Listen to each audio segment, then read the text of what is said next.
Alors c'est vrai qu'aujourd'hui, on a beau être au 21e siècle, être une femme en entreprise, ça reste toujours un challenge, un double challenge quand on est une femme issue de la diversité, parce qu'en fait, de manière générale, on dit que nous les femmes, on a un plafond de verre, mais quand en plus on est issu de la diversité, on a non seulement un plafond de verre, mais on a en plus des parois de verre, hein, il faut le dire très clairement, puisqu'on essaye à chaque fois de nous enfermer dans des cases. Je me suis vue plusieurs fois m'entendre dire que j'étais une femme noire, est-ce que j'avais pas un handicap, par exemple, comme ça permettrait moi de m'embaucher dans le cadre des quotas, en tout cas ce serait un accélérateur, hein. Et puis j'ai essayé en tant que femme noire aussi de prendre ma place, mais je me suis vue entendre dire qu'on allait m'aider à me rapatrier dans mon pays d'origine. Alors ces personnes pensaient me rendre service évidemment, puisque elles essayaient de trouver des solutions à une situation précaire par laquelle je passais.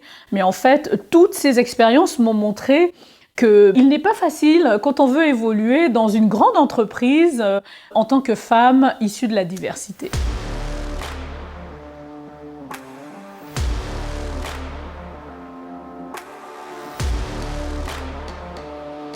Je m'appelle Jolie Andrès, je suis conseillère auprès du commerce extérieur français. Je suis également cadre dans une grande entreprise française.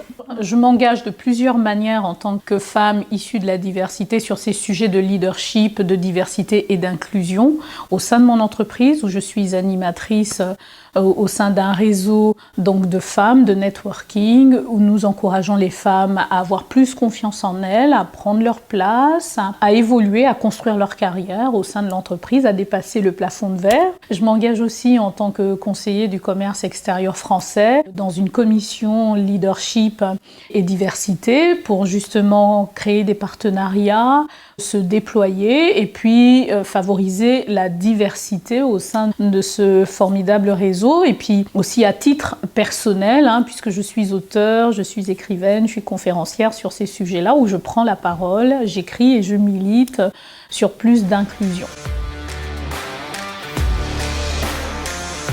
Alors, on s'accorde tous à dire qu'on est dans une décennie où le sujet de la place de la femme est traité. Il n'y a qu'à voir, on sort du mois de mars et partout c'était un hommage à cette journée du 8 mars, la journée des droits internationaux de la femme. C'est quelque chose de très positif. On en parle, mais si on en parle, ça veut dire malheureusement que c'est toujours un sujet. Alors, mon dernier livre parle de la place de la femme au sein de la société. Est-ce un mythe ou une réalité? Et j'ai voulu écrire ce livre avec d'autres femmes, avec des profils différents. Donc on a une avocate, on a une communicante, on a une femme des organisations internationales, on a même une philosophe qui nous apporte donc chacune leur vision de comment elles évoluent dans leurs univers, avec leurs hauts et leurs bas, mais surtout avec un message d'espoir pour montrer aux femmes que c'est possible de dépasser les barrières.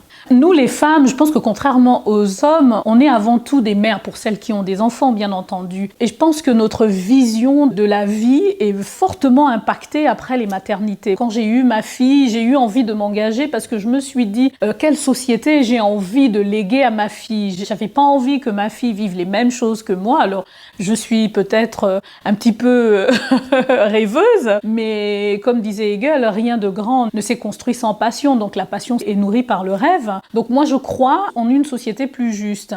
Et le fait d'être mère me donne encore plus de force de me lever tous les matins et de me dire de continuer à m'engager. Je pense à ces jeunes filles, je pense en plus j'ai des enfants métis qui se retrouvent entre deux cultures, donc elles seront beaucoup peut-être un peu plus impactées que d'autres. Voilà, j'ai envie d'encourager ces enfants et pour moi c'est un véritable carburant. Alors s'il y avait des conseils, moi je dis toujours aux femmes de prendre leur place. C'est vrai qu'on attend quelquefois, parce que nous les femmes, on a souvent le syndrome de l'imposteur, on a quelquefois du mal à s'imposer et on est confronté à ce sujet de légitimité. Suis-je bien à ma place? Oui, je pense qu'il n'y a pas de raison lorsque on a les compétences, on a le profil. Faut pas hésiter à prendre des postes à responsabilité, à évoluer et puis ne pas toujours attendre qu'on nous tende les bras et de prendre notre place, d'occuper sa place. place.